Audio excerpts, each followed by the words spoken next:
ಖಾಸಗಿ ಬಸ್ಸೊಂದು ಹಿಂಬದಿಯಿಂದ ಟ್ರ್ಯಾಕ್ಟರ್ಗೆ ಗುದ್ದಿದ ಪರಿಣಾಮವಾಗಿ ಟ್ರ್ಯಾಕ್ಟರ್ ಪಲ್ಟಿ ಹೊಡೆದು 4 ಜನ ಸಾವನ್ನಪ್ಪಿದ ಘಟನೆ ಕೊಪ್ಪಳ ತಾಲೂಕಿನ ಹೊಸಳ್ಳಿ ಗ್ರಾಮದ ರಾಷ್ಟ್ರೀಯ ಹೆದ್ದಾರಿಯಲ್ಲಿ ಸಂಭವಿಸಿದೆ.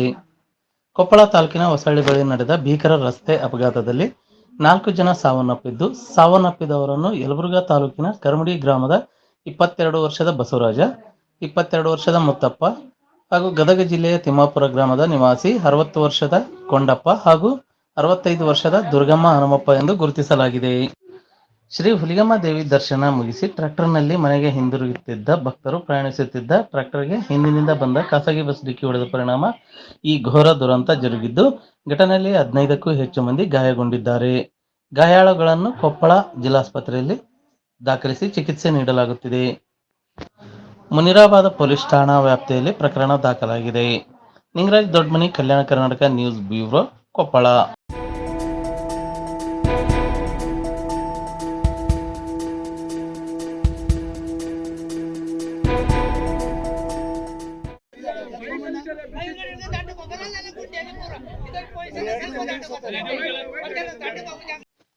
ಗೆಳೆಯರೊಂದಿಗೆ ಕಿಷ್ಕಿಂಧೆ ಭಾಗದ ಸ್ಥಳಗಳನ್ನು ವೀಕ್ಷಣೆಗೆಂದು ತೆರಳಿದ ಯುವಕನೋರ್ವ ಗಂಗಾವತಿ ತಾಲೂಕಿನ ಸಣಾಪುರ ಕೆರೆಯಲ್ಲಿ ಮುಳುಗಿ ಸಾವನ್ನಪ್ಪಿದ ಘಟನೆ ಶನಿವಾರ ಮಧ್ಯಾಹ್ನ ಸಂಭವಿಸಿದೆ. ಕೊಪ್ಪಳ ತಾಲೂಕಿನ ಕುಣಕೇರಿ ಗ್ರಾಮದ ನಿವಾಸಿ 19 ವರ್ಷದ ಮಂಜುನಾಥ ಮೃತ ದುರ್ದೈವಿಯಾಗಿದ್ದು, ಗೆಳೆಯರ ಜೊತೆ ಅಂಜನಾದ್ರಿ ಹಾಗೂ ಆನೆಗುಂದಿಯ ಧಾರ್ಮಿಕ ಸ್ಥಳಗಳನ್ನು ವೀಕ್ಷಣೆಗೆಂದು ತೆರಳಿದ್ದು, ಸ್ಥಳ ವೀಕ್ಷಣೆಗಳ ನಂತರ ಸಣಾಪುರ ಹತ್ತಿರ ಇರುವ ತುಂಗಭದ್ರಾ ಎಡದಂಡೆ ಕಾಲುವೆಯ ಕೆರೆಯಲ್ಲಿ ಈಜಲು ಹೋದ ಸಂದರ್ಭದಲ್ಲಿ ಮುಳುಗಿ ನಾಪತ್ತೆಯಾಗಿದ್ದು, ನಂತರ ಗಂಗಾವತಿ ಗ್ರಾಮೀಣ ಪೊಲೀಸರು ಹಾಗೂ ಅಗ್ನಿಶಾಮಕ ದಳದವರ ಜೊತೆಗೆ ಸ್ಥಳೀಯ ಈಜುಗಾರರು ನಾಪತ್ತೆಯಾಗಿದ್ದ ಮಂಜುನಾಥನ ಶವವನ್ನು ಮೇಲಕ್ಕೆತ್ತಿದ್ದಾರೆ. ಗಂಗಾವತಿ ಗ್ರಾಮೀಣ ಪೊಲೀಸ್ ಠಾಣೆಯಲ್ಲಿ ಪ್ರಕರಣ ದಾಖಲಾಗಿರುತ್ತದೆ. Kalyana Karnataka news bureau, Gangavathi.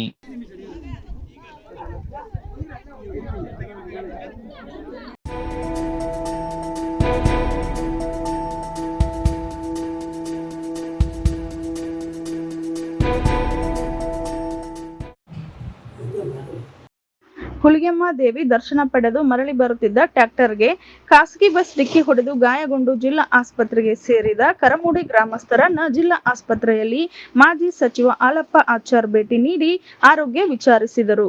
ಕೊಪ್ಪಳ ಜಿಲ್ಲೆ ಯಲಬುರ್ಗಾ ತಾಲೂಕಿನ ಕರಮುಡಿ ಗ್ರಾಮಸ್ಥರು ಶುಕ್ರವಾರ ಆದಿಶಕ್ತಿ ಶ್ರೀ ಹುಲಿಗೆಮ್ಮ ದೇವಿ ದೇವಸ್ಥಾನಕ್ಕೆ ತೆರಳಿ ದರ್ಶನವನ್ನ ಪಡೆದು ಪುನಃ ಊರಿಗೆ ಮರಳುವಾಗ ಹಿಂಬದಿಯಿಂದ ಖಾಸಗಿ ಬಸ್ ಡಿಕ್ಕಿ ಹೊಡೆದ ಪರಿಣಾಮ ಟ್ರ್ಯಾಕ್ಟರ್ನಲ್ಲಿದ್ದ 4 ಜನ ಸ್ಥಳದಲ್ಲೇ ಸಾವನ್ನಪ್ಪಿದ್ದು, 15ಕ್ಕೂ ಜನ ಗಾಯಗೊಂಡಿದ್ದಾರೆ. ಗಾಯಗೊಂಡ ಜನರನ್ನ ಜಿಲ್ಲಾ ಆಸ್ಪತ್ರೆಗೆ ದಾಖಲಿಸಿದ್ದು, ಮಾಜಿ ಸಚಿವ ಹಾಲಪ್ಪ ಆಚಾರ್ ಹಾಗೂ ಬಿಜೆಪಿ ಲೋಕಸಭಾ ಕ್ಷೇತ್ರದ ಅಭ್ಯರ್ಥಿ ಡಾಕ್ಟರ್ ಬಸವರಾಜ್ ಕ್ಯಾವೆಟರ್ ಜಿಲ್ಲಾ ಆಸ್ಪತ್ರೆಗೆ ಭೇಟಿ ನೀಡಿ ಗಾಯಗೊಂಡು ಕರಮುಡಿ ಗ್ರಾಮಸ್ಥರ ಆರೋಗ್ಯವನ್ನ ವಿಚಾರಿಸಿ ಅಪಘಾತದಲ್ಲಿ ಮೃತಪಟ್ಟ ಕುಟುಂಬದವರಿಗೆ ಧೈರ್ಯ ಹೇಳಿದರು. ಆಸ್ಪತ್ರೆಯ ವೈದ್ಯರ ಬಳಿ ಗಾಯಾಳುಗಳ ಬಗ್ಗೆ ವಿಚಾರಿಸಿ ಗಾಯಾಳುಗಳಿಗೆ ಸೂಕ್ತ ಚಿಕಿತ್ಸೆ ನೀಡಲು ಸೂಚನೆ ನೀಡಿದರು. Lingaraj Doddamani, Kalyana Karnataka news bureau, Koppal.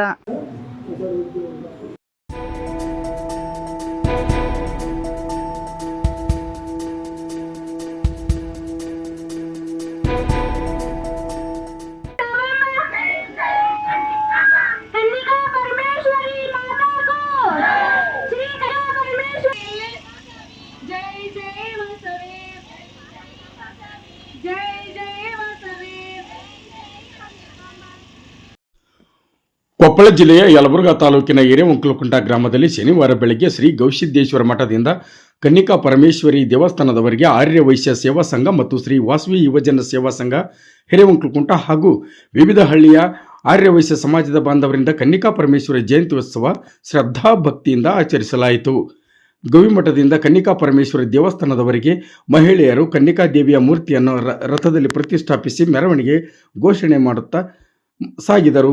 ಮೆರವಣಿಗೆಯಲ್ಲಿ ಬಾಜಾ ಭಜಂತ್ರಿ ವಾದ್ಯ ಮೇಳದವರು ಪಾಲ್ಗೊಂಡಿದ್ದರು.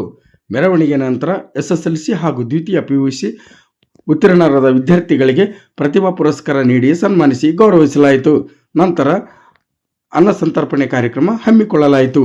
ಶ್ರೀಕಾಂತ್ ಗೌಡ ಮಾಲಿ ಪಾಟೀಲ್, ಕಲ್ಯಾಣ ಕರ್ನಾಟಕ ನ್ಯೂಸ್ ಬ್ಯೂರೋ, ಯಲಬುರ್ಗಾ.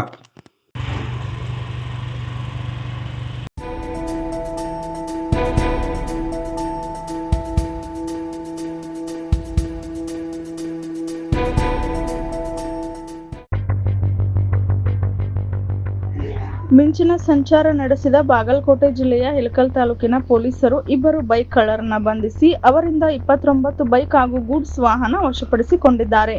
ನಗರ ಹಾಗೂ ಗ್ರಾಮೀಣ ಪ್ರದೇಶಗಳಲ್ಲಿ 29 ಬೈಕ್ ಹಾಗೂ ಗೂಡ್ಸ್ ವಾಹನಗಳು ಕಾಣೆಯಾಗುತ್ತಿದ್ದ ಪ್ರಕರಣಗಳು ದಾಖಲಾಗುತ್ತಿದ್ದವು. ಶೇರ್ ಪೊಲೀಸ್ ಠಾಣೆಯ ಪಿಎಸ್ಐ ಸೋಮೇಶ್ ಗೆಜ್ಜಿ, ಅಪರಾಧ ವಿಭಾಗದ ಪಿಎಸ್ಐ ಶಾಂತ ನಡುವಿನಕೆರೆ, ಗ್ರಾಮೀಣ ಠಾಣೆಯ ಪಿಎಸ್ಐ ಮಲ್ಲು ಸತ್ತಿಗೌಡ್ರ ನೇತೃತ್ವದಲ್ಲಿ ಕಳ್ಳತನ ಮಾಡುತ್ತಿದ್ದ ಇಬ್ಬರು ಕಳ್ಳರನ್ನ ಬಂಧಿಸಲು ಯಶಸ್ವಿಯಾಗಿದ್ದು, ಆರೋಪಿಗಳನ್ನ ನ್ಯಾಯಾಂಗ ಬಂಧನಕ್ಕೆ ಒಪ್ಪಿಸಿದ್ದಾರೆ. ಪೊಲೀಸರ ಈ ಕಾರ್ಯವನ್ನ ಜಿಲ್ಲಾ ಪೊಲೀಸ್ ವರಿಷ್ಠಾಧಿಕಾರಿ Amarnath Reddy, DYSP Vishwanath Kulkarni, CPI Sunil Saudi ಶ್ಲಾಘಿಸಿದ್ದಾರೆ. ಶರಣು ಚಿಮ್ಮಲಗಿ, ಕಲ್ಯಾಣ ಕರ್ನಾಟಕ ನ್ಯೂಸ್ ಬ್ಯೂರೋ, ಬಾಗಲಕೋಟೆ.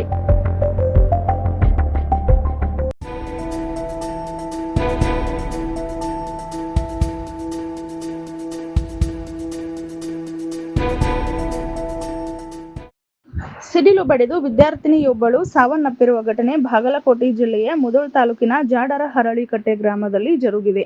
ಶುಕ್ರವಾರ ಸಂಜೆ 4ರ ಸುಮಾರಿಗೆ ತಂದೆಯೊಂದಿಗೆ ಹೊಲಕ್ಕೆ ಕೆಲಸಕ್ಕೆ ಹೋಗಿದ್ದ 16 ವರ್ಷದ ವಿದ್ಯಾರ್ಥಿನಿ ಭಾಗ್ಯಶ್ರೀ ಪಡೆಯನ್ನನವರ್ ಮೃತ ದುರ್ದೈವಿ. ಇವರು ಮೂಲತಃ ಮಲ್ಲಾಪುರ ಗ್ರಾಮದ ನಿವಾಸಿ ಎಂದು ತಿಳಿದು ಬಂದಿದ್ದು, ಹೊಲದಲ್ಲಿ ಕೃಷಿ ಚಟುವಟಿಕೆಯನ್ನು ಮಾಡುವಾಗ ಸಿಡಿಲು ಹೊಡೆದು ಸಾವನ್ನಪ್ಪಿದ್ದಾರೆ ಎಂದು ತಿಳಿದು ಬಂದಿದೆ.